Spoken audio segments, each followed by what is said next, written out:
چار سو،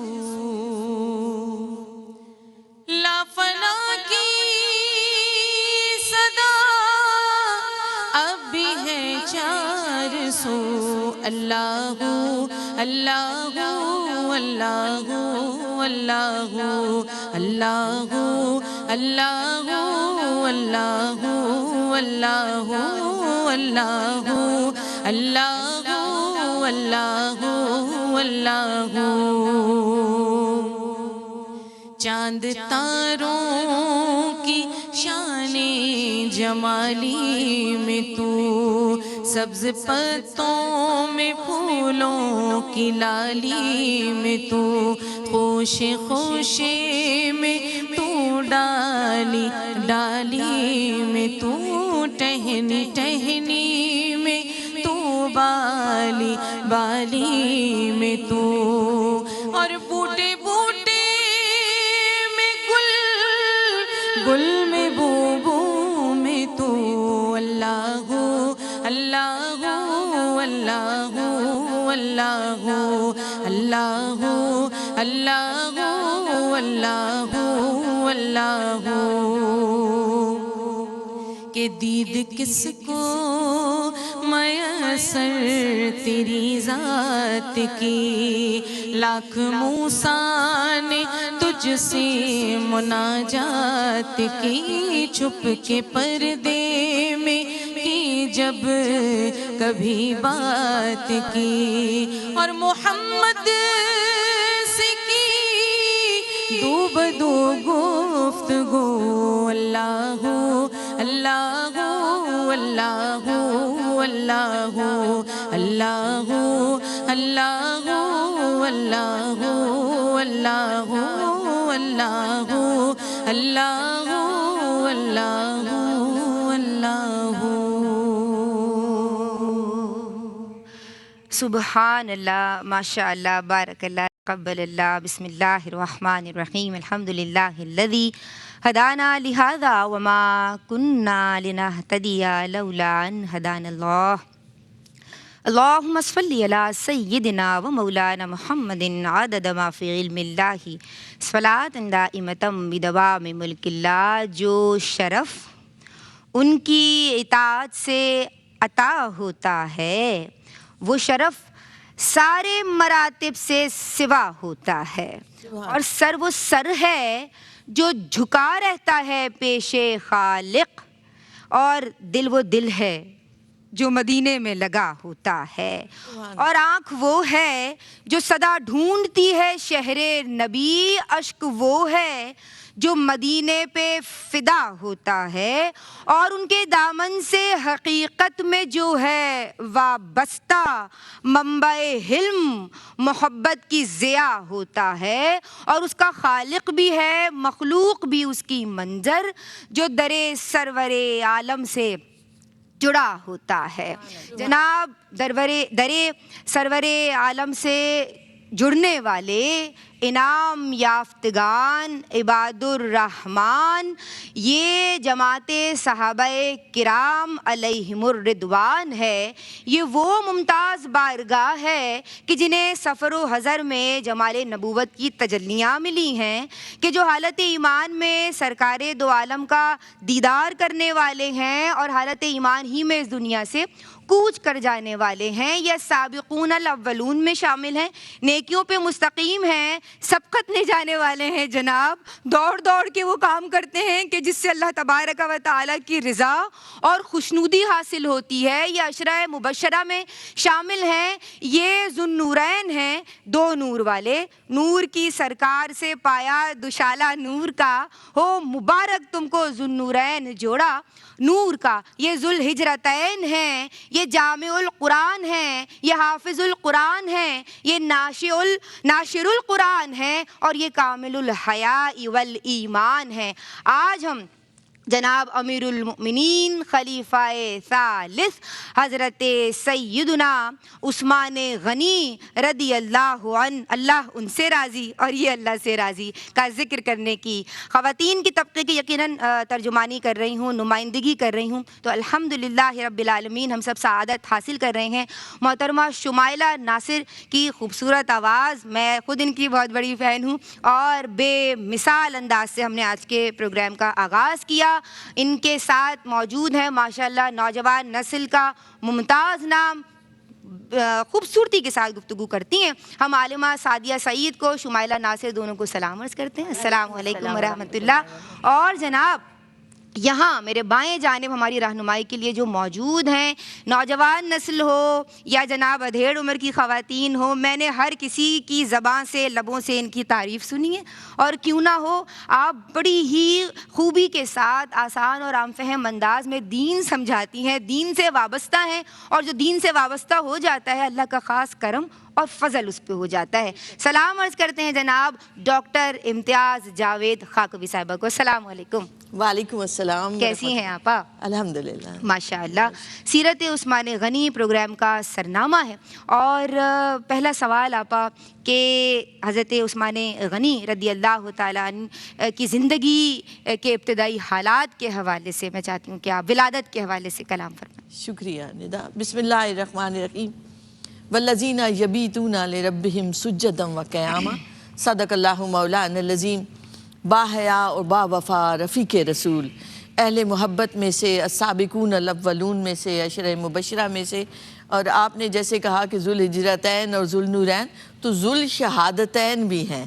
دو دفعہ حضور اکرم صلی اللہ علیہ وآلہ وسلم نے ان کو موجود گردانا جبکہ وہ ظاہراً حاضر نہیں تھے۔ جی جی جی، تو یہ اعزاز ہیں زندگی میں شہادت کی جو ہے وہ بشارت ہوئی ہے، اور بشارت دو بار، جنت کی بھی بشارت، جنت کی بھی بشارت آپ کو ملی۔ تو یہ ہمارے لیے اعزاز کی بات ہے کہ ہم آپ صلی اللہ علیہ وآلہ وسلم کی تربیت یافتہ اس گلشن کی ایک پھول حضرت عثمان غنی کے بارے میں کچھ بات کریں۔ تو آپ کے جب ابتدائی حالات پر نگاہ ڈالتے ہیں، ولادت پر نگاہ ڈالتے ہیں، تو عام الفیل سے 6 سال بعد، یعنی نبی کریم علیہ السلام سے کچھ مورخین اور محققین نے 5 سال بعد لکھا ہے، اور کچھ نے 6 سال بعد، کہ 6 سال بعد طائف کے مقام پر آپ کی ولادت ہوتی ہے۔ آپ بنو امیہ جو ایک قریش کا بڑا ایک نمایاں گھرانہ ہے، اس کے چشم و چراغ ہیں، اور بنو امیہ میں سے ہوتے ہوئے جہاں بنو ہاشم سے اختلاف چلا آ رہا تھا، اس کے باوجود آپ کا فوراً آپ کا قبول اسلام کرنا آپ کی نیک فطرت طبیعت کی عکاسی کرتا ہے۔ آپ کی والدہ عروہ جو ہیں وہ آپ صلی اللہ علیہ وآلہ وسلم کی پھپھو کی صاحبزادی ہیں، اور آپ کے والد محترم عفان جو ہیں وہ آپ صلی اللہ علیہ وآلہ وسلم کی پشت سے دیکھیں تو 5ویں پشت پر جا کر آپ کا نسب جو ہے وہ جا ملتا ہے۔ زمانہ جاہلیت میں آپ کے پاس بنو امیہ کے پاس قومی علم ہوتا تھا، جو عقاب کہلاتا تھا، وہ اس گھرانے کے پاس ہوتا تھا۔ اس سے آپ یہ سمجھیں کہ ایک طرف بنو ہاشم سردار لوگ تھے، اور دوسری طرف بنو امیہ سردار لوگ تھے کہ جن کے پاس پورے قریش مکہ کی سیادت و سعادت وہ ملتی تھی ان کو۔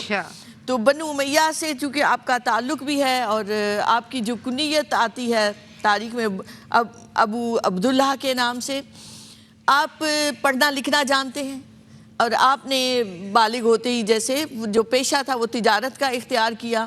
تو تجارت کی وجہ سے بھی اور اپنے خاندانی اس وقار اور اس کی وجہ سے بھی آپ ایک بڑے معزز سردار اور مالدار اور سخی تھے ابتدائی حالات سے ہی۔ پھر ایک اس اینگل سے دیکھیں تو چونکہ آپ نے ایک آسودہ حال زندگی گزاری، آپ نرم غذا کھانے والے، نرم طبیعت کے حامل، عمدہ لباس پہننے والے، اور ایک خوشحالی کی جیسے زندگی ہوتی ہے وہ ہمیشہ آپ نے گزاری تھی۔ تو آپ کے ابتدائی حالات میں دیکھیں تو آپ کی دوستی سیدنا حضرت ابوبکر صدیق رضی اللہ تعالیٰ عنہ سے زیادہ قریب تھے آپ، جس سے یہ پتہ چلتا ہے کہ ایک سلیم الطبع ہونے کی بنا پر آپ برائیوں سے دور ہوتے تھے، اور ایسی دوستی اور ایسی صحبت میں رہتے تھے کہ جو واقعی نیک فطرت ہوں۔ تو ایک طبیعت اور مزاج کی ہم آہنگی دونوں میں بہت زیادہ تھی اسی طریقے سے مکہ پاک میں آپ غریبوں مساکین کی مدد کرنے والے شروع سے تھے. جی. ایک طبیعت میں رحم دلی تھی، شفقت تھی، محبت تھی. کسی کو تکلیف میں دیکھتے تو برداشت نہ ہوتا جی. اور ان کے کام آنے کی کوشش ضرور کرتے. سبحان اللہ سبحان اللہ. جناب جیسے کہ آپا نے ہمیں سمجھایا بھی کہ آپ ایلیٹ کلاس سے، یعنی he was very well off, اور آپ یہ سمجھ لیجئے کہ ایسی جو کلاس ہوتی ہے وہ اخلاقی برائیوں کا بھی جو ہے وہ سامنا کر رہی ہوتی ہے، اور اس میں ہوتی ہیں بہت ساری برائیاں، لیکن آپ دور ہیں جناب. تو اب ہم جب دیکھ رہے ہیں کہ ایک سوشلی جو ہے، اگر آپ ان کا اسٹینڈرڈ دیکھیں، اسٹیٹس دیکھیں سوشل، تو وہ یہاں ہے، برائیوں سے آپ دور ہیں، تو اسلام کیسے قبول کیا؟ قبول اسلام کے تعلق سے. بہت شکریہ. اعوذ باللہ من الشیطان الرجیم. بسم اللہ الرحمن الرحیم. مولایا صلی وسلم دائما ابدا علی حبیبک خیر الخلق کلہم.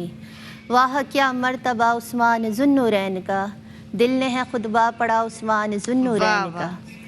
اور ان سے کٹ جاؤ گے تو جاؤ گے کس کے پاس تم، ہے خدا اور مصطفیٰ عثمان ذو النورین کا. اور آج جو ہم پڑھ رہے ہیں رب کا قرآن کریم، اس پہ ہے احسان بڑا عثمان ذو النورین کا. سبحان اللہ. حضرت عثمان غنی رضی اللہ تعالی عنہ کا قبول اسلام کا واقعہ، اور اس سے پہلے کے حالات آپا نے جس خوبصورتی سے بیان کیے. آپ کی عمر کا 34واں حصہ ہے جب آقا علیہ الصلوۃ والسلام نے عرب میں اللہ رب العزت کی وحدانیت اور اپنی رسالت کا اقرار کیا.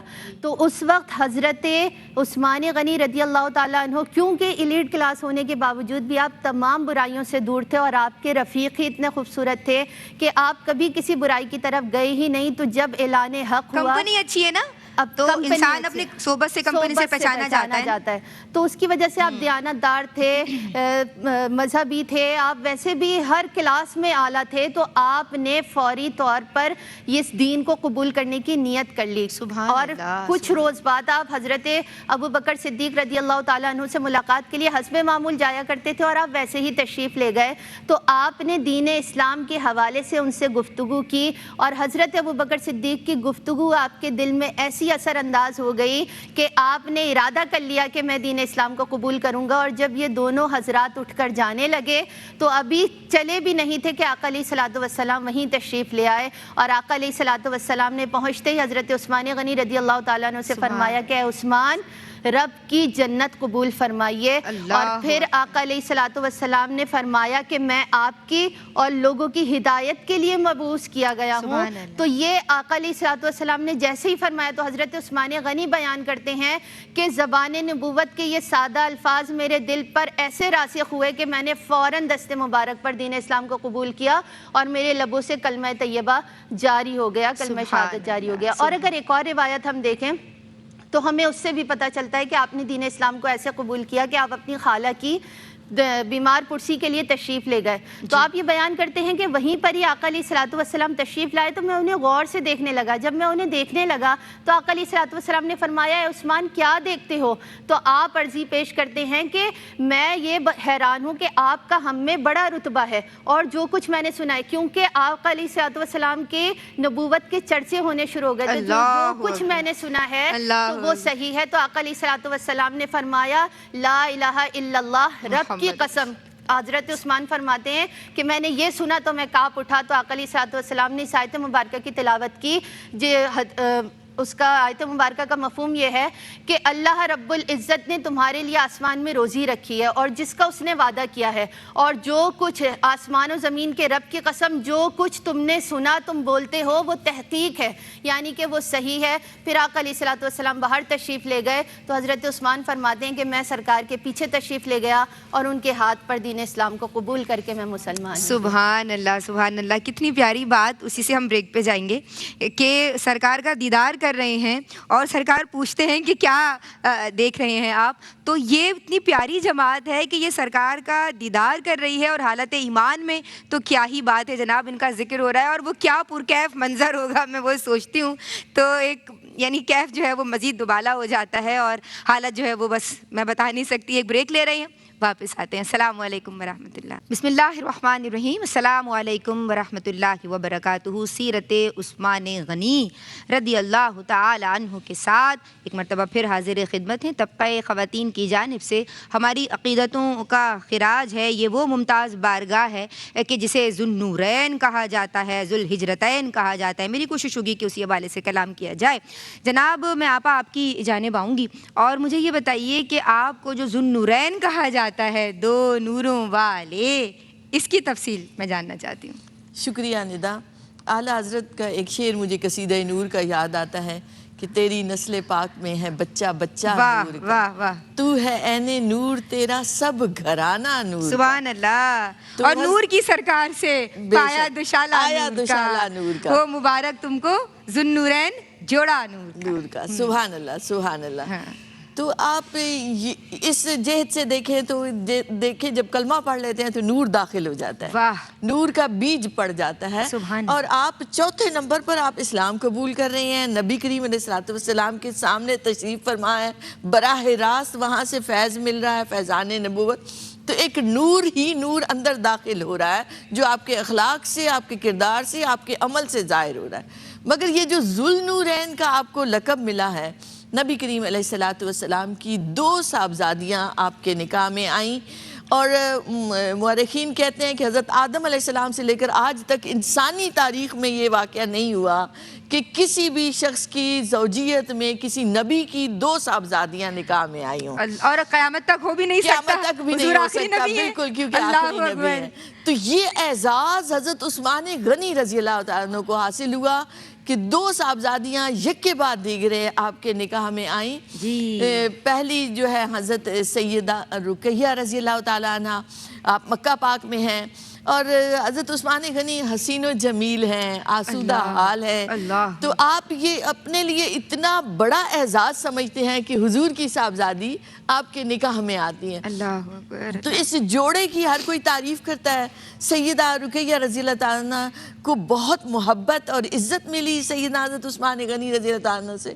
پھر آپ دیکھیں تو مکہ پاک سے آپ نے ہجرت کی حبشہ میں, پھر مدینہ پاک تشریف لائے. غزوہ بدر کے موقع پر سیدہ رقیہ رضی اللہ عنہ بیمار ہو جاتی ہیں, اتنی علیل ہیں کہ آپ بدر کے لیے جب نکلتے ہیں آپ صلی اللہ علیہ وآلہ وسلم, تو آپ ان کے ساتھ باہر نکلتے ہیں مدینہ پاک, مگر حضور واپس بھیج دیتے ہیں. تو یہ یاد رکھیں کہ پہلا کرینہ اور ادب یہ ہے کہ حضور کی اطاعت اور فرما برداری.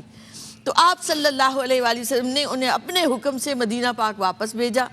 جس وقت حضرت زید رضی اللہ عنہ غزوہ بدر کی فتح کی خوشخبری لے کر داخل ہوتے ہیں, تو اس وقت حضرت سیدہ رقیہ رضی اللہ عنہ کا انتقال ہو جاتا ہے. آپ صلی اللہ علیہ وآلہ وسلم تشریف لاتے ہیں تو آپ زار و قطار رو رہے ہوتے ہیں, اتنا شدید روتے ہیں. تو نبی کریم علیہ الصلوۃ والسلام پوچھتے ہیں, ایک تسلی دیتے ہیں, حوصلہ دیتے ہیں. تو آپ فرماتے ہیں کہ مجھے دکھ اس بات کا ہے کہ آپ صلی اللہ علیہ وآلہ وسلم سے جو میری قرابت داری تھی وہ رشتہ منقطع ہو گیا. ایک زوجہ کے انتقال کا, ایک ان سے محبت تھی, اس کا غم تو تھا, مگر اس سے سوا یہ کہ حضور سے جو رشتہ قرابت داری تھی وہ ٹوٹ گئی ہے حضرت سیدہ کے انتقال کی وجہ سے.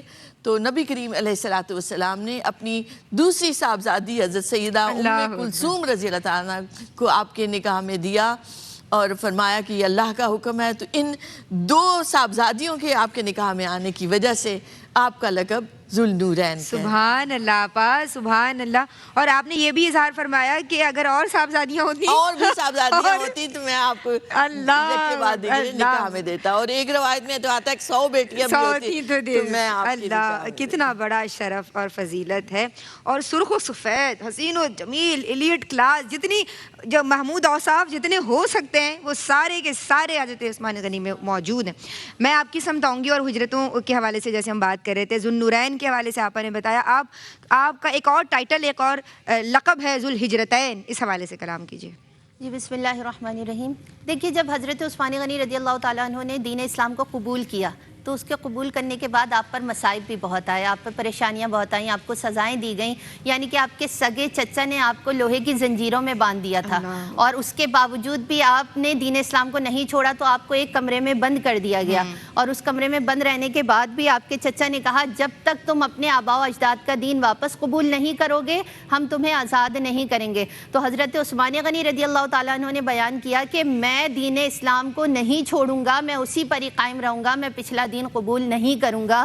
اور جب یہ مصائب و علام بڑھتے چلے گئے تو آقا علیہ الصلوۃ والسلام نے پھر اعلان فرما دیا کہ آپ ہجرت کریں. تو آپ حضرت رقیہ کے ساتھ حبشہ کی طرف روانہ ہو گئے. پہلی ہجرت آپ کی حبشہ کی طرف تھی کہ آپ حبشہ روانہ ہو گئے, اور آقا علیہ الصلوۃ والسلام نے یہ فرمایا کہ میری امت میں سے عثمان پہلے وہ شخص ہیں جو اپنے اہل و عیال کے ساتھ ہجرت کر رہے ہیں, کہ آپ نے دین اسلام کی محبت میں اپنا وطن اور اس کی ساری چیزیں چھوڑ کر ہجرت کر لی کہ میں دین اسلام کو نہیں چھوڑوں گا بلکہ میں ہجرت کر لوں گا. اور آپ حبشہ میں رہے, چند سال رہے. تو آقا علیہ الصلوۃ والسلام پریشان تھے کہ خبر نہیں آتی تھی, کہ دیکھنے کو نہیں ملتا تھا کہ کیسے ہیں اور کہاں پر ہیں. تو اتنے میں ایک خاتون آئی اور انہوں نے بتایا کہ میں نے ان کو حبشہ میں فلاں جگہ پہ دیکھا ہے, حضرت رقیہ اور حضرت عثمان غنی رضی اللہ تعالیٰ عنہ دونوں کو دیکھا ہے. پھر جب حبشہ یہ خبر پہنچی کہ قریش کے لوگوں نے دین اسلام قبول کر لیا ہے, اور یہ خبر غلط تھی, لیکن وہاں سے کچھ صحابہ کرام اور حضرت عثمان غنی بھی وہاں سے چلے, اور جب یہاں آ کر پہنچے تو پتہ چلا یہ خبر جھوٹی تھی. تو کچھ صحابہ کرام پلٹ گئے واپس حبشہ کی طرف, لیکن پھر آپ وہیں رہے. اور پھر اس کے بعد مدینہ شریف کی ہجرت کا اعلان ہوا, تو آپ نے مدینہ منورہ کی ہجرت کی آقا علیہ الصلوۃ والسلام کے حکم پر, اور آپ مدینہ منورہ تشریف لے گئے. اور وہاں جا کر آقا علیہ الصلوۃ والسلام نے آپ کو حضرت اوس بن ثابت کا ساتھی بنایا, اور ایسا مواخات کا اعلان کیا کہ آپ نے وہاں پر پہنچ کر جو کنواں خریدا تھا جو یہودی کے پاس تھا وہ مسلمانوں کے لیے وقف کر دیا, کہ اس سے مسلمان, اور اس وقت بھی وہ جو جن دینار اور درہم میں خریدا گیا تھا وہ بھی آدھا کنواں دیا گیا تھا, کہ ایک دن وہ مسلمانوں کا تھا اور ایک دن وہ یہودی کا تھا. لیکن حضرت عثمان غنی نے وہ مسلمانوں کے لیے فری آف کاسٹ جاری کیا تھا, جبکہ یہودی اس کا منافع لیتا تھا. تو حضرت عثمان غنی رضی اللہ تعالیٰ عنہ کا جس دن ہوتا اس دن لوگ کنویں سے سارا پانی بھر لیتے, اور وہ پھر یہودی کہتا کہ میرا تو کوئی منافع ہی نہیں ہو رہا. پھر اس نے 8,000 درہم میں مزید وہ پورا کنواں بیچ دیا, اور آپ نے امت مسلمہ صلی اللہ علیہ وآلہ وسلم کے لیے اسے جاری فرما دیا. یعنی مدینہ پہنچ کر بھی آپ کی یہ قربانی کہ آپ نے لوگوں کے لیے پانی کا انتظام کیا اور انہیں فری آف کاسٹ جاری کر دیا. کیا بات ہے, ماشاءاللہ, سبحان اللہ. اور حدیث نبوی کا مفہوم ہے کہ ہجرت سے پہلے اور حج سے پہلے کے گناہ جو ہے وہ اللہ تبارک و تعالیٰ معاف فرما دیتا ہے. تو آپ نے 2 بار ہجرت فرمائی. میں آپ کی سمت آؤں گی آپا, اور صلح حدیبیہ کے تعلق سے میں چاہتی ہوں کہ بطور سفیر آپ کو بھیجا گیا تھا, اس پہ کلام فرمائیے. شکریہ ندا. دیکھیں صلح حدیبیہ ایک تاریخ کا بڑا اہم واقعہ ہے, اور صلح حدیبیہ کے بعد سے آپ دیکھیں تو تاریخ اسلام میں ایک بڑا نمایاں آپ کو فرق نظر آئے گا اس سے پہلے اور اس کے بعد میں. تو صلح حدیبیہ کے لیے جب مسلمان, یہ واقعہ کیا تھا کہ عمرہ کی نیت سے آئے تھے تمام مسلمان, اور کفار مکہ نے داخل ہونے سے روکا اور باہر آپ نے پڑاؤ ڈالا. تو اس وقت سیدنا حضرت عثمان غنی کو یہ احساس حاصل ہوا, حضرت عمر رضی اللہ عنہ نے عرض کی کسی کو سفیر بنا کر بھیجنا تھا, تو آپ صلی اللہ علیہ وآلہ وسلم نے حضرت عثمان غنی رضی اللہ تعالیٰ عنہ کو سفیر بنا کر مکہ پاک میں بھیجا. اس لیے ہم ان کو سفیر نبوی صلی اللہ علیہ وسلم بھی کہتے ہیں کہ یہ ایک بڑا اہم واقعہ تھا. اور اس میں ظاہراً جو حکمت ایک نظر آ رہی تھی کہ چونکہ مکہ پاک میں قریش کے سرداروں میں بنو امیہ نمایاں ایک تھے, اور حضرت عثمان غنی کا تعلق اسی قبیلے سے تھا, اور قبائلی عصبیت عربوں میں کوٹ کوٹ کر بھری ہوتی تھی. تو جب حضرت عثمان غنی رضی اللہ عنہ تشریف لے جانے لگے مکہ پاک, تو نبی کریم علیہ السلام نے انہیں بٹھا کر خصوصی طور پر واضح و نصیحت فرمائی. ان میں 3-4 باتیں تھیں. ایک تو یہ کہ سب سے پہلے آپ انہیں اسلام کی دعوت دیں, کہ اگر وہ اسلام قبول کر لیں تو یہ اچھی بات ہے. دوسرا یہ کہ جنگ بندی پر بات کریں, کہ جنگ نہ ہو ہمارے درمیان, کیونکہ صلح حدیبیہ اس وقت ہو رہی ہے جب غزوات ہو چکے ہیں, غزوہ بدر, احد, خندق, تو اس طرح ان بے شمار جنگوں سے گزر چکے ہیں مسلمان اور کفار مکہ, مشرکین مکہ. تیسری بات یہ کہ آپ صلی اللہ علیہ وسلم نے نصیحت فرمائی کہ جب آپ جائیں مکہ پاک میں ابھی بہت سارے ضعیف, مساکین, نادار, غریب لوگ تھے جنہیں مکہ کے لوگوں نے انہیں محبوس کیا ہوا تھا, کہ آپ جائیں اور انہیں بشارت دیں, خوشخبری سنائیں کہ یہ عارضی وقت ہے, بہت جلد یہ ختم ہونے والا ہے, اور آپ کو سب کو انشاءاللہ آگے فتح و کامرانی ملے گی, کامیابی نصیب ہوگی ظاہراً بھی. تو حضرت عثمان غنی رضی اللہ عنہ تشریف لے گئے. ابان بن سعید بن الاس نے آپ کو ایک طرح سے پناہ دی، گھوڑے پر بٹھایا اور سرداروں کے پاس لے گیا. سرداروں کے سامنے آپ نے یہی باتیں رکھی جنگ بندی اور اسلام قبول کرنے کی، انہوں نے قبول نہیں کیا. ابو سفیان وہاں اور صفوان بن امیہ نہیں تھا تو وہ گھوڑے پر ہی سوار ہو کے ان دونوں کے پاس بھی لے گئے. وہاں بھی حضرت عثمان غنی نے یہی باتیں کی. اس کے بعد انہوں نے کہا کہ آپ خانہ کعبہ کا طواف کر لیں، آپ اندر داخل ہو چکے ہیں عمرے کی نیت سے چونکہ آئے ہوئے تھے. تو حضرت عثمان غنی رضی اللہ عنہ نے فرمایا کہ نہیں، جب تک حضور اکرم صلی اللہ علیہ وآلہ وسلم طواف نہیں کریں گے. حالانکہ بیت اللہ کی محبت ان سب کی رگوں میں رچی بسی ہوئی تھی، مگر اس کے باوجود آپ مکہ شہر کے اندر ہیں. ادھر مسلمان سوچتے ہیں کہ حضرت عثمان غنی تو طواف کر لیں گے، عمرہ کر لیں گے، مگر حضور فرماتے ہیں کہ نہیں، عثمان نہیں کر سکتا. ایک کیسی محبت کا دو طرفہ تعلق ہے. حضور جانتے ہیں کہ حضرت عثمان غنی یہ نہیں کر سکتے. حالانکہ افواہ وہاں اڑ گئی ہے کہ ہاں جی، کہ یہ پہلے یہ کہ وہ تو طواف اور عمرہ کر چکے ہوں گے. تو آپ نے فرمایا کہ نہیں، اگر میں سال بھر بھی میں پڑاؤ کرتا رہوں گا تو تب بھی میں حضور کے بغیر طواف نہیں کروں گا جب تک وہ نہیں کریں. حالانکہ قریش ان کی بڑی تعظیم کرتے تھے، سوشلی وہ ان کا اسٹیٹس تھا نا. بنو امیہ کا چونکہ سرداروں میں سے وہ تعلق، ایک مالدار بھی ہیں، رئیس بھی ہیں، اس وجہ سے. پھر جو ایک بڑا اہم کام جو آپ کا ادھر رہنے کے دوران ہوا وہ یہ کہ آپ نے ان سب مسلمانوں سے ملاقات کی جو مکہ پاک میں ہیں، ناداروں سے، غریبوں سے، مساکین سے. ہر ایک کو تسلی و تشفی دی، ہر ایک کی مدد کی، ہر ایک کو بشارت دی کہ حضور اکرم صلی اللہ علیہ وآلہ وسلم نے خوشخبری بھیجی ہے. تو اس طرح ایک سفیر ہوتے ہوئے آپ نے ایک ملٹیپل جہت سے کام کیا. اور یہی وہ موقع ہے کہ جب بیعت رضوان ہوئی، یہ حضرت عثمان غنی کی وجہ سے ہوئی. آپ صلی اللہ علیہ وسلم نے اپنے دست اقدس کو حضرت عثمان غنی کا ہاتھ قرار دیا. یہ شرف بھی کم نہیں ہے، یہ شرف بھی کم نہیں. اور اللہ نے حضور کے دست اقدس کو اپنا ہاتھ قرار دیا، ید اللہ فوق ایدیہم. تو یہ اس لیے یہ آپ کا سفیر بن کر جانا صلح حدیبیہ کے موقع پر یہ آپ کا بڑا اعزاز اور بڑا شرف ہے اور بڑی فضیلت ہے. جو شرف ان کی اطاعت سے عطا ہوتا ہے وہ شرف سارے مراتب سے سوا ہوتا ہے. میں ایک کلام چاہوں گی کہ شامل کیا جائے. نعت رسول مقبول صلی اللہ علیہ وآلہ وسلم.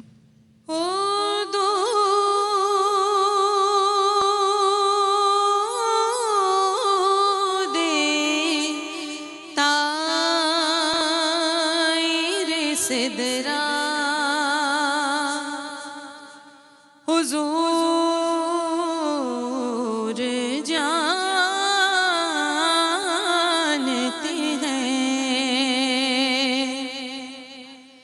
حدود طائر سدرا، بس حضور جانتے ہیں. اور کہاں ہے عرش معلا، حضور جانتے ہیں. کہاں ہے عرش معلا، حضور جانتے ہیں. اور اسی لیے تو سلایا ہے اپنے پہلو میں کہ یار غار کا رتبہ حضور جانتے ہیں. کہ یار غار کا رتبہ حضور جانتے ہیں. اور وہی ہے بے کر شرم و حیا ذوالنورین. وہی ہے بے کر شرم و حیا ذوالنورین. کہ مقام ان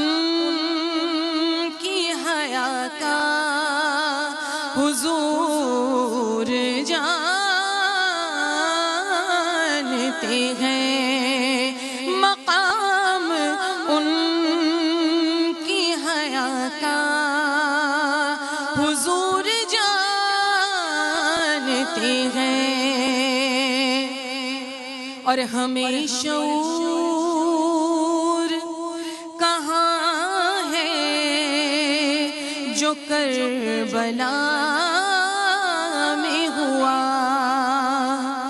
یہ ہمیں شعور کہاں ہے جو کربلا میں ہوا، گرم زمین پہ سجدہ حضور جانتے ہیں، اور کہاں ہے عرش معلا، بس حضور جانتے ہیں۔ اللہم صلی علی سیدنا و مولانا محمد عدد ما فی علم اللہ صلاۃ دائمۃ بدوام ملک اللہ۔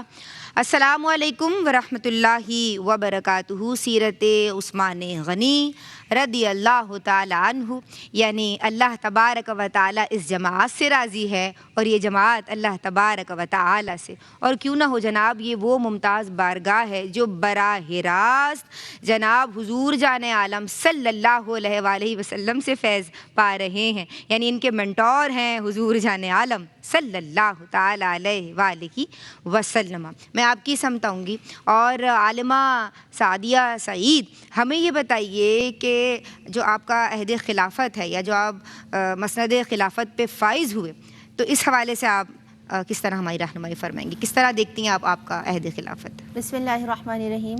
دیکھیے، حضرت عمر فاروق رضی اللہ تعالیٰ عنہ کے زخمی ہونے کے بعد حضرت عمر فاروق رضی اللہ تعالیٰ عنہ نے یہ اعلان فرمایا کہ 6 لوگ، یعنی حضرت علی، حضرت عثمان، حضرت سعد، حضرت زبیر، حضرت عبد الرحمن بن عوف، ان لوگوں کو ایک کمرے میں جمع کیا جائے اور ان کے علاوہ وہاں پر کوئی نہ ہو، اور ان 6 لوگوں کی رائے میں یہ بات طے کی جائے کہ کون اب خلافت کے درجے پر آئے گا، اور اگر اختلاف ہو جائے تو پھر جہاں زیادہ رائے ہو وہاں پر اس پر عمل کرنا چاہیے۔ تو حضرت عبد الرحمن بن عوف پہلے ہی دستبردار ہو گئے کہ میں ان کی خدمت کا کام تو انجام دوں گا، لیکن میں ان کے خلافت کے درجے پر نہیں آؤں گا۔ تو کرتے کرتے ہر کوئی ایک دوسرے کے معاملے میں دستبردار ہوا، اور پھر حضرت عبد الرحمن بن عوف مدینہ پاک میں سب جگہ اور تمام کبار صحابہ کرام کے پاس جا کر رائے لی، تو آخر میں یہ طے ہوا کہ حضرت عمر فاروق کے بعد حضرت عثمان غنی کو خلافت دینی چاہیے، اور حضرت عثمان غنی کو خلافت جب عطا ہوئی اور سب نے ان کے ہاتھ پر بیعت کی، تو آپ منبر رسول صلی اللہ علیہ وآلہ وسلم پر کھڑے ہو کر زار و قطار روئے، اور آپ نے وہاں کھڑے ہو کر پھر لوگوں سے خطبہ بیان کیا، جس کا مفہوم یہ ہے کہ آپ نے کہا کہ یہ دنیا فانی ہے، یہ دنیا عارضی ہے، یہاں کچھ نہیں ہے، تمہیں نیکی کا موقع ملے تو نیکی کو کر جاؤ، کیونکہ صبح شام لوگوں کو کوچ ہی کرنا ہے، تو نیکی کے کام کرتے ہوئے جاؤ تو رب کی بارگاہ میں قبول ہو، اور یہ دنیا تو ایک پانی کی طرح ہے جو کہ بہہ جانے والی ہے، ضائع ہو جانے والی، اور سب کچھ آخرت کے لیے ہے۔ تو آپ کا یہ خطبہ تھا جو آپ نے خلافت ملنے کے بعد بیان کیا۔ اب اگر ہم دیکھیں تو آپ بطور خلیفہ اتنے شاندار خلیفہ ہیں کہ آپ غنی بھی ہیں، اور آپ سخی بھی ہیں، آپ حیادار بھی ہیں، آپ نے ہر لحاظ سے ہر معاملے پہ سب کا خیال کیا، اور ابھی میں نے آغاز میں بھی بات کی تھی کہ آپ نے مسلمانوں کے لیے ویسے ہی چیزوں کو وقف کر دیا تھا، اور جب آپ خلافت کے درجے پر آئے تو آپ نے لوگوں کی آسائش و آرام کا کام پہلے کیا، کہ یعنی آپ نے راستے بھی پیارے بنوائے، لوگوں کو بھی سکون عطا کیا، یعنی آپ نے مدینہ پاک کی جگہ باہر سے آنے والے لوگوں کے لیے جگہ جگہ صحرائے بنائے اور کنویں کھدوائے کہ لوگ وہاں رہیں اور ٹھہریں اور پانی بھی پی سکیں، اور دیگر اور کچھ جگہوں پر آپ نے بازار بھی قائم کیے کہ لوگوں کے لیے مشکلات کھڑی نہ ہوں۔ اسی طرح نجد سے آنے والے، مدینہ پاک میں باہر سے آنے والے لوگوں کے لیے ان راستوں کو ہموار کیا، ان راستوں کو خوبصورت بنوا دیا، اسی طرح لوگوں کے آرام کا خیال رکھا۔ پھر اگر آپ دیکھیں تو آپ بظاہر بہت نرم مزاج ہیں، لیکن اگر حکومتی سطح پر کوئی مسئلہ آتا تو آپ اتنے ہی سخت مزاج بھی تھے کہ اگر کوئی بیت المال میں کوئی مسئلہ ہو تب بھی آپ سختی سے پیش آتے تھے، اپنے چاہے آپ کے ساتھی ہوں لیکن آپ ملکی سطح پر کسی چیز کو غلط طریقے سے نہیں برداشت کرتے تھے۔ تو ایک صحابی ہیں جنہوں نے بیت المال سے اتنا مال لے لیا جس کو وہ ادا نہیں کر سکے تو آپ نے اس پر غصہ کیا اور اس پر جو سزا قائم تھی وہ آپ نے سزا بھی دی. وہ ساری چیزیں ہیں کہ آپ نے یہ نہیں دیکھا کہ یہ ہر انسان کے لیے ایک جیسا نظام تھا, ہر ایک کے لیے آپ نے ایک جیسا نظام قائم کیا, آپ نے لوگوں کی مدد کی, لوگوں کے ساتھ اسی طرح آپ پیش آئے خلیفہ بننے کے بعد. اور یہ ہم سب کو دیکھیں تو حضرت ابوبکر صدیق ہوں, حضرت عمر فاروق ہوں, حضرت عثمان غنی یا مولا علی مشکل کشا ہوں, ہم نے دیکھا ہے کہ سب کا کردار اتنا ہی شاندار تھا کہ آپ خلافت کے درجے پر موجود ہیں لیکن آپ رعایا کو نہیں بھولے ہیں کہیں بھی, کہ ان کے کام بھی کراتے تھے, ان کے ساری چیزوں میں شامل بھی ہو جاتے تھے, ان کا ساتھ بھی دیتے تھے اور ان کی باتوں کو سنا بھی کرتے تھے. تو یعنی اور آپ کا ایک سب سے بڑا کام کہ آپ نے سب سے پہلے قرآن پاک کو ایک قرات پر جمع کیا کہ آپ ناشر قرآن کہلاتے ہیں, کہ آپ اگر اس قرات پر جمع نہیں کرتے تو آج ہم جس قرآن پاک پر جمع ہیں یہ آپ کا سب سے بڑا کارنامہ ہے کہ آپ نے ایک جگہ لا کر قرآن پاک کو جمع کیا. اور پھر یہ آپ کی زندگی کے اور آپ کے عہد خلافت میں آنے کے بعد بہت واقعات فتوحات بے تحاشا ہوئیں. آپ کے خلافت میں آنے کے بعد حضرت عمر کے دور میں بھی تھیں اور آپ کے آنے کے بعد وہ اور وسیع ہوتی چلی. فتوحات کی بات ہوئی, ماشاءاللہ میں بہت شکر گزار ہوں آپ کی, اور ڈاکٹر امتیاز جاوید خاکوی صاحبہ آپ کا شکریہ ادا کروں گی, لیکن ہم آپ کو جانے نہیں دیں گے. ایک اور نشست انشاءاللہ اور سیکھنا ہے اور بات ہوگی آپ کے حوالے سے.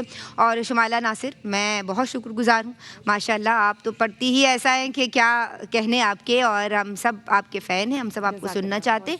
ایک منقبت پروگرام میں شامل کریں گے جناب. 24 ہجری اور محرم الحرام میں آپ مسند خلافت پہ فائز ہوتے ہیں اور 11 برس 11 ماہ اور 5 دن جو ہے وہ آپ خلافت فرماتے ہیں اور بے شمار فتوحات ہوتی ہیں. بات یہیں تمام نہیں ہوتی, انشاءاللہ ہم ایک اور نشست رکھیں گے اور آپ سے ملاقات ہوگی اس نشست میں. آج کے لیے بس اتنا ہی. السلام علیکم ورحمۃ اللہ. G over to you Shumaila Nasir Khan. کیا مرتبہ ہے حضرت عثمان غنی کا, کیا مرتبہ ہے حضرت عثمان غنی کا. جنت ہے صلہ الفت عثمان غنی کا, کیا مرتبہ ہے حضرت ذوالنور صحابہ میں فقط ذات ہے ان کی. ذوالنور صحابہ میں فقط ذات ہے ان کی. ہے راز یہی حرمت عثمان غنی کا, ہے راز یہی حرمت عثمان غنی کا. جنت ہے صلہ الفت اور تھے جود و سخا میں بھی وہ مشہور زمانہ. تھے جود و سخا میں بھی وہ مشہور زمانہ.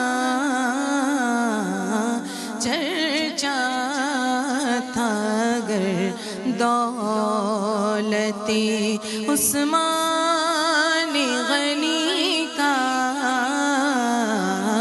چرچا تھا گر دولت عثمان غنی کا.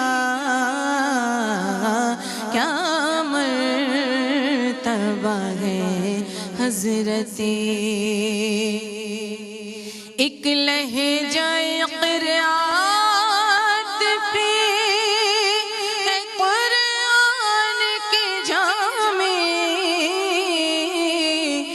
لہجہ قرآت پہ ہے قرآن کی جامع اعزاز ہے یہ حضرت عثمان غنی کا اعزاز ہے یہ حضرت عثمان غنی کا کیا مرتبہ ہے حضرت اور لازم ہے مودت بھی اسے آل نبی سے لازم ہے مودت بھی اسے آل نبی کی دعویٰ ہو جسے نسبت عثمان غنی کا